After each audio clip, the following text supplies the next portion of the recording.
harus berjalan dalam lembah kekelaman, perlindungan-Mu, oh Tuhan, nyatalah bagi hidupku. Tiada pernah sedetik pun, tiada pernah Kau tinggalkan. Sungguh mulia dan sempurna, hanya Kau layak disembah. Yesus, Engkau juru selamatku, dalam janji-Mu kemenanganku. Selamanya kan ku nyatakan besar setia-Mu Tuhan di hidupku.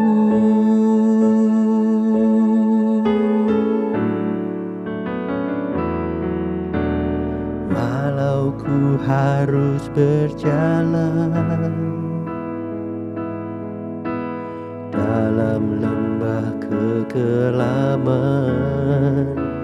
perlindungan-Mu, oh Tuhan, nyatalah bagi hidupku.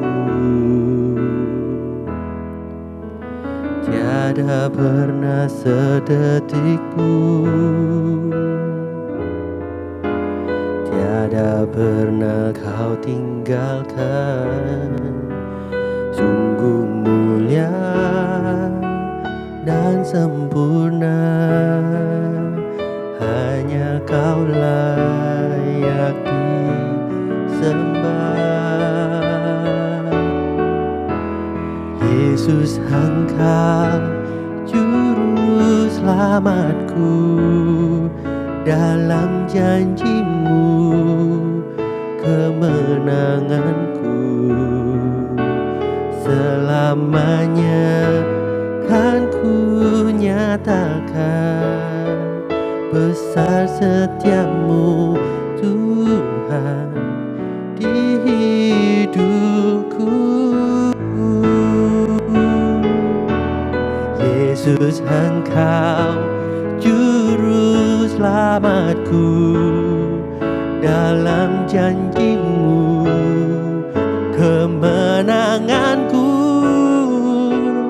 Selamanya kan ku nyatakan besar setia-Mu Tuhan di hidupku. Besar setia-Mu Tuhan di hidupku.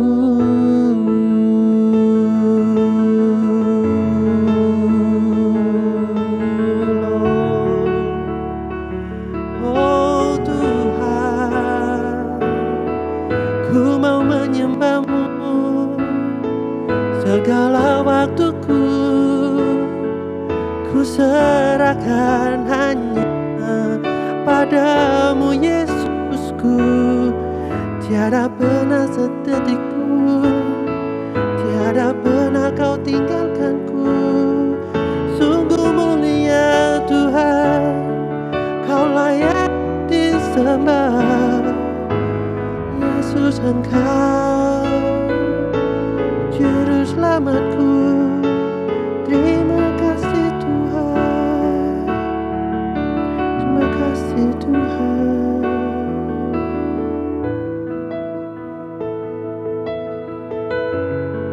Terima kasih.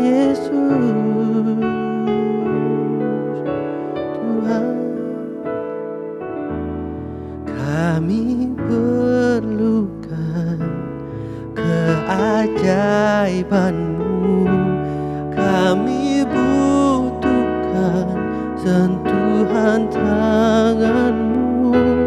Kami tak dapat jalan sendiri, kami perlu Kau Tuhan. Kami perlukan keajaiban-Mu, kami butuhkan sentuhan tangan-Mu. Kami tak dapat jalan sendiri, kami perlu Kau Tuhan.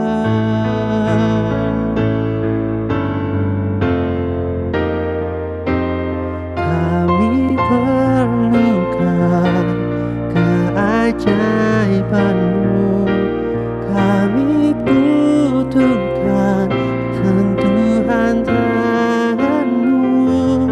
Kami tak dapat jalan sendiri, kami perlu Kau Tuhan. Kami perlu Kau Tuhan.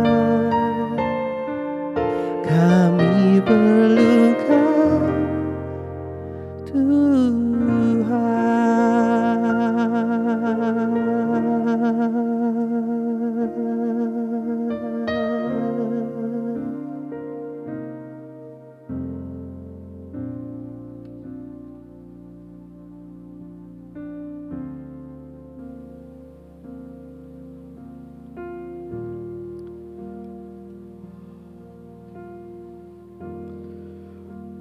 Kalau kita perhatikan, banyak orang yang hidup di zaman sekarang terobsesi dengan 3 hal ini. Yang pertama, kesuksesan.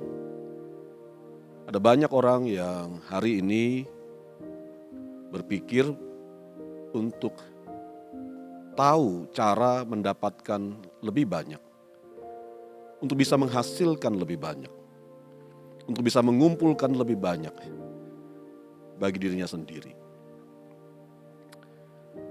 Yang kedua adalah penampilan. Kita selalu aware dengan apa yang menjadi tren pada hari ini. Kita ingin mengenakan apa yang dikenakan oleh para pesohor negeri ini. Kalau kita bisa mengenakan apa yang sama dengan apa yang mereka kenakan, kita bisa berbangga dengan diri kita. Kita bisa berkata bahwa kita berhasil. Dan yang ketiga, selama masa pandemi hampir 2 tahun lebih ini, membuat kita semakin menyadari tentang kesehatan kita. Itu sebabnya tidak heran kalau dari masa pandemi ini, kegiatan-kegiatan olahraga itu menjadi sesuatu yang umum, lazim. Kita bisa melihat dalam keseharian kita.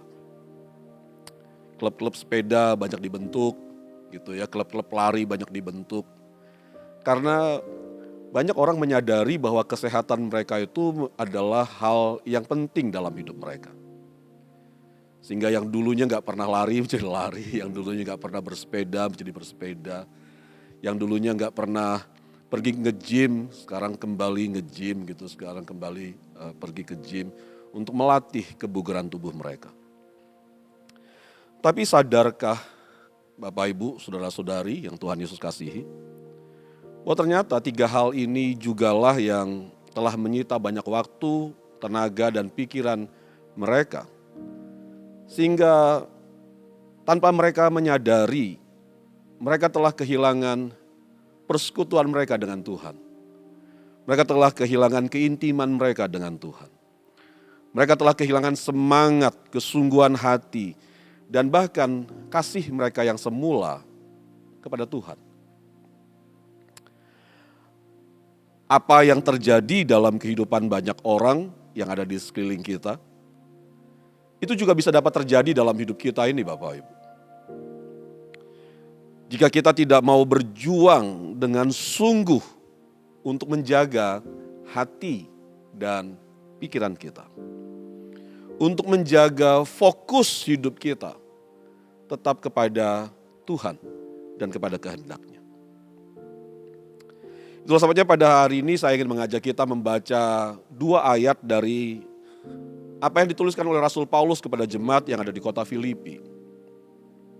Dalam Filipi pasal yang ketiga, ayat yang ke-10 dan ayat yang ke-11, yang mengatakan demikian.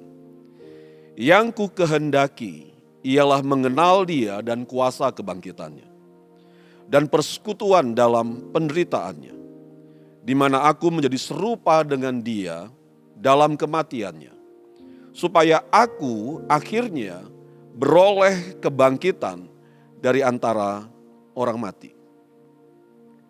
Kita bisa belajar dari Rasul Paulus dari 2 ayat dari surat yang dituliskannya ini, tentang bagaimana dia bisa menjaga hati dan pikirannya, bagaimana dia bisa menjaga fokus hidupnya, bagaimana dia bisa tetap menjadikan Tuhan sebagai yang terutama dalam hidupnya. Baik di tengah keberhasilannya dalam merintis, dalam membangun banyak jemaat lokal di banyak kota, maupun di dalam pergumulan dan penderitaan yang harus dialami dalam pelayanannya.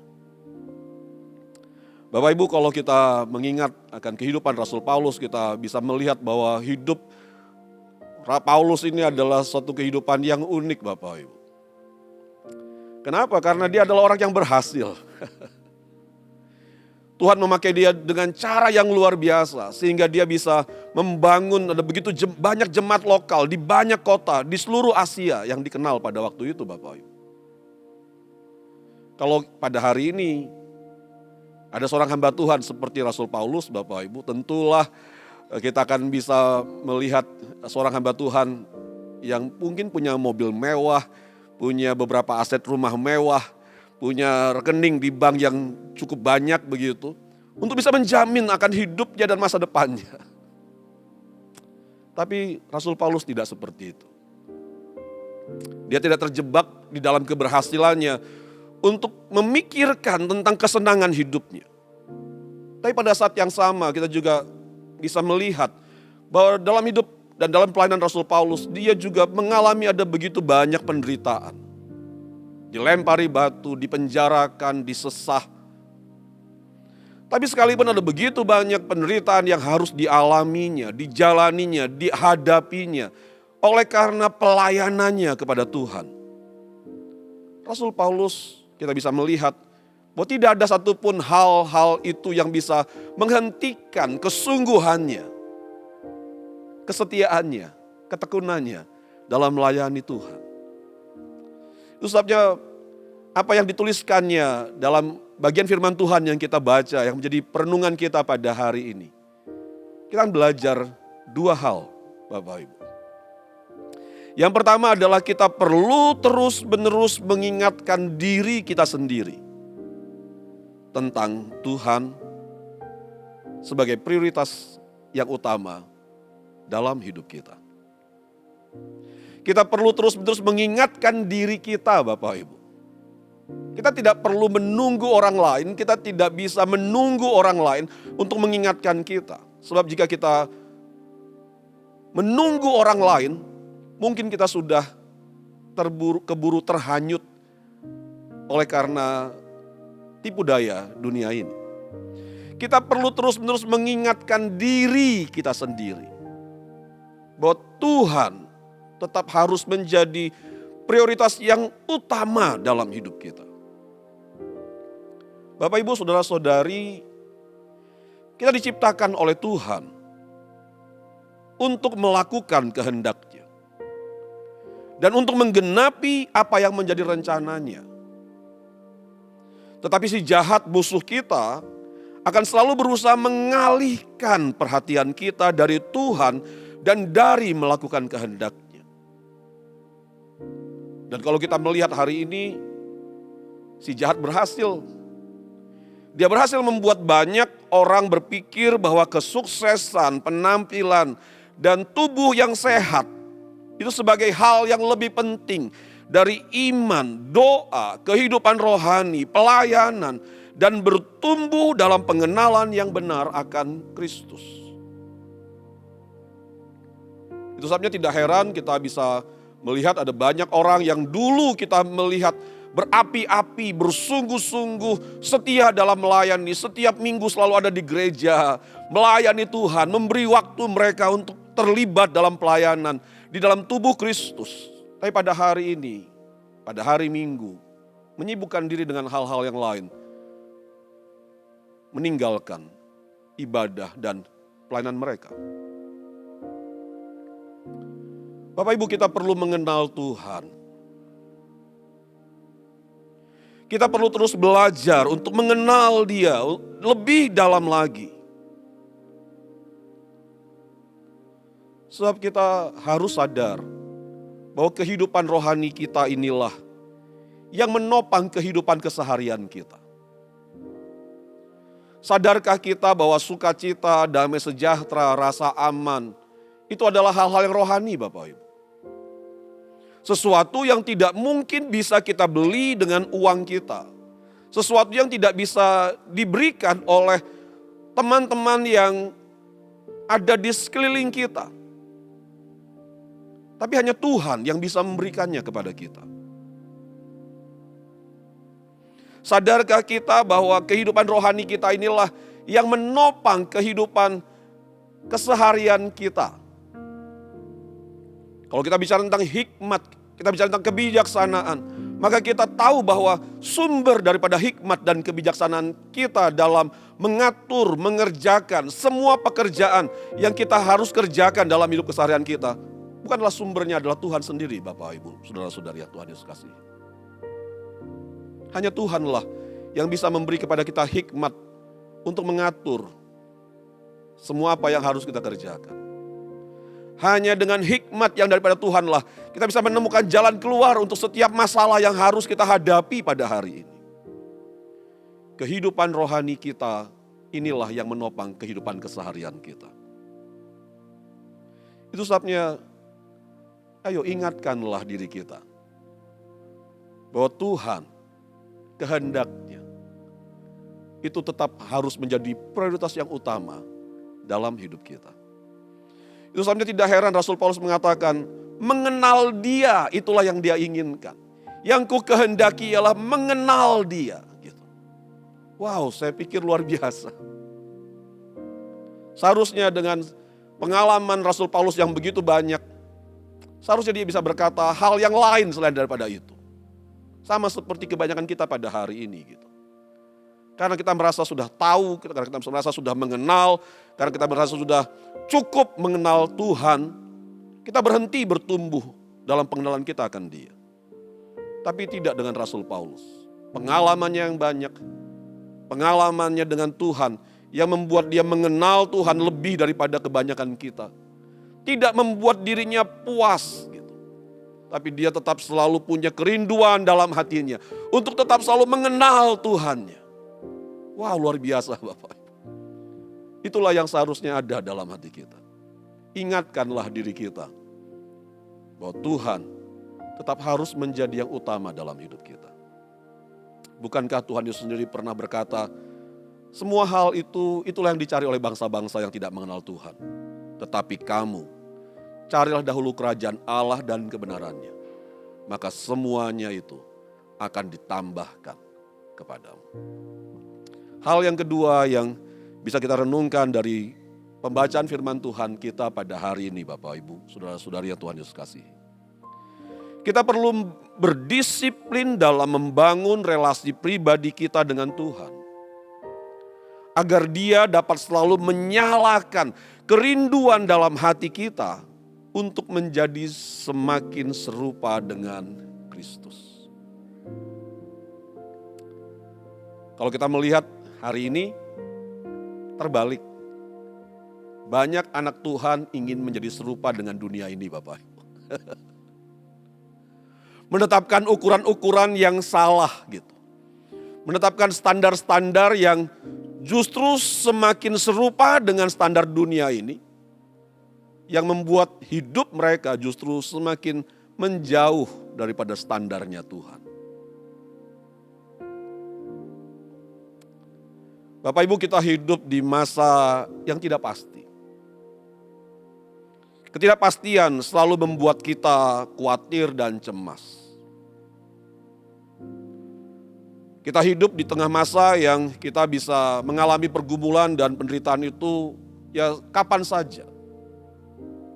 Tiba-tiba kita harus mengalaminya. Hal-hal yang dengan mudah dapat membuat kita teralihkan dari melakukan kehendak Tuhan. Bahkan bukan hanya sekedar teralihkan, tapi berhenti melakukan kehendak Tuhan. Dan mengerjakan panggilannya atas hidup kita. Di dalam pelayanannya Bapak Ibu, saudara-saudari yang Tuhan Yesus kasihi, Rasul Paulus mengalami banyak pergumulan dan penderitaan. Tetapi tidak satu pun dari apa yang dialaminya membuat dia berhenti melakukan apa yang menjadi panggilan Tuhan atas hidupnya. Kekuatan dari mana? Saya percaya bahwa salah satunya adalah karena dalam hati Rasul Paulus, dalam dirinya, kerinduan untuk menjadi serupa dengan Kristus itu terus menyala. Kadang dalam persekutuan kita bersama dengan saudara-saudara seiman, kita bisa tersakiti, kita bisa dikecewakan, kita bisa dilupakan, kita bisa tidak dihargai. Dan terkadang Bapak Ibu saudara-saudari, hal-hal itu terkadang itulah yang kita pakai menjadi alasan untuk berhenti melakukan apa yang menjadi panggilan Tuhan dalam hidup kita. Padahal kalau kita berhenti, kitalah yang paling dirugikan oleh keputusan kita. Karena Tuhan bisa membangkitkan orang lain dengan karunia yang sama, dengan talenta yang sama yang kita miliki untuk menggantikan kita. Tapi kalau kita berhenti melakukan kehendak Tuhan, maka proses pembentukan hidup kita pun juga berhenti. Sehingga kita tidak lagi bisa naik kelas, menjadi semakin lebih baik, menjadi semakin serupa, hanya karena kita yang memutuskan untuk berhenti. Ayo jangan berhenti. Ingatkanlah diri kita bahwa kita diciptakan, Tuhan mengerjakan banyak hal, Tuhan mengizinkan banyak hal terjadi dalam hidup kita. Dia memberkati kita, menyatakan kebaikannya dalam hidup kita adalah untuk membentuk kita menjadi semakin serupa dengan gambaran putranya, yaitu Kristus Yesus. Persekutuan pribadi kita dengan Tuhan akan membawa kita kepada kedalaman di dalam pengenalan kita akan Tuhan. Bapak Ibu, saya percaya bahwa karena kedangkalan akan pengenalan kita akan Tuhan itulah yang membuat kita menjadi mudah putus asa, mudah kecewa, mudah berkata berhenti. Itu sebabnya persekutuan pribadi kita dengan Tuhan itu haruslah menjadi prioritas penting dalam hidup keseharian kita. Sebab hanya dengan waktu-waktu yang kita habiskan bersama dengan Tuhan, itulah yang akan membawa kita semakin dalam pengenalan kita akan Dia. Semakin dalam kita mengenal Kristus, semakin kokoh iman percaya kita. Semakin dalam kita mengenal Kristus, maka melalui pengenalan kita yang benar akan Dia itulah, kita akan selalu dapat melihat Roh Kudus berkarya dalam hidup kita. Roh Kudus menolong kita untuk tetap fokus kepada apa yang menjadi rencananya. Bapak Ibu, kita diberi hidup oleh Tuhan agar dengan hidup yang Tuhan beri, kita dapat melayani Dia dan melayani Dia seumur hidup kita dalam kesetiaan dan dalam ketekunan kita. Selagi saya ingin membacakan 2 ayat yang menjadi ayat renungan kita pada hari ini. Filipi pasal yang ketiga ayat 10 dan 11. Yang ku kehendaki ialah mengenal Dia dan kuasa kebangkitannya, dan persekutuan dalam penderitaannya, di mana aku menjadi serupa dengan Dia dalam kematiannya, supaya aku akhirnya beroleh kebangkitan dari antara orang mati. Fokus. Ayo mari kita arahkan kembali fokus hidup kita hanya kepada Tuhan, melakukan kehendak-Nya dan menggenapi apa yang menjadi rencananya atas hidup kita. Tuhan Yesus memberkati. Mari kita berdoa Bapak Ibu. Biarlah kiranya pada hari ini Roh Kudus Engkau berbicara dalam hati setiap kami, menghidupkan setiap perkataan firman Tuhan yang telah kami dengar pada hari ini. Hamba berdoa meminta kepadamu ya Tuhan, nyalakanlah kembali semangat dalam hati kami. Nyalakanlah kembali kerinduan dalam hati kami untuk mengenal-Mu lebih dalam lagi, untuk mengerti kehendak-Mu atas hidup kami, agar dalam situasi yang tidak mudah seperti hari ini, kami boleh selalu dapat menemukan semangat yang baru, gairah yang bernyala, untuk tetap terus bertekun melakukan apa yang menjadi panggilan-Mu dalam hidup kami. Melayani-Mu, membangun persekutuan pribadi kami yang intim bersama dengan Engkau dalam keseharian hidup kami.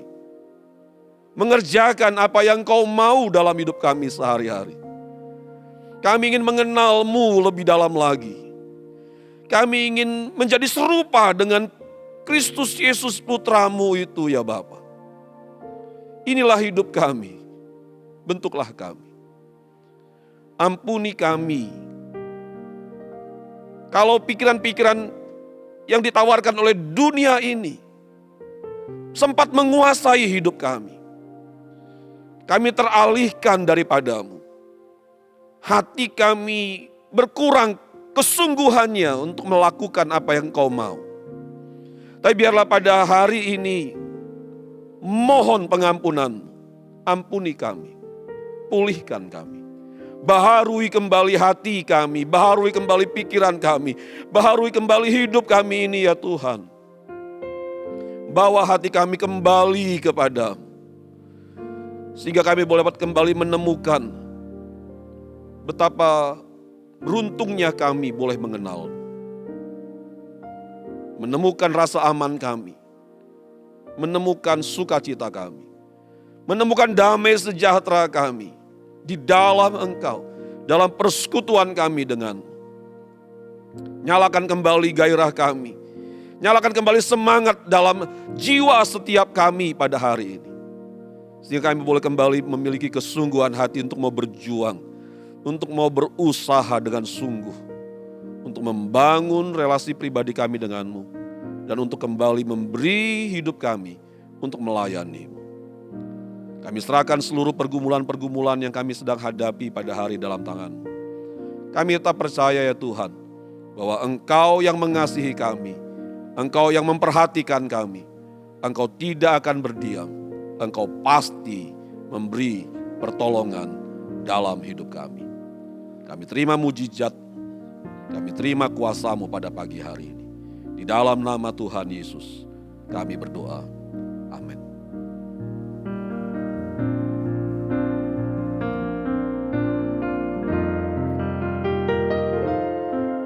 Kami perlukan keajaiban-Mu, kami butuhkan sentuhan tangan-Mu, kami tak dapat jalan sendiri, kami perlu Kau Tuhan.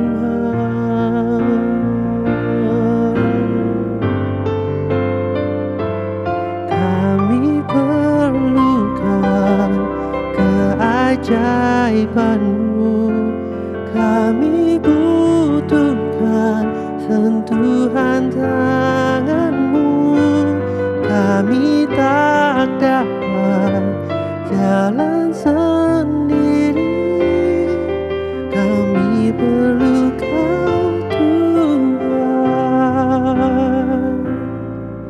kami perlu Kau Tuhan. kami perlu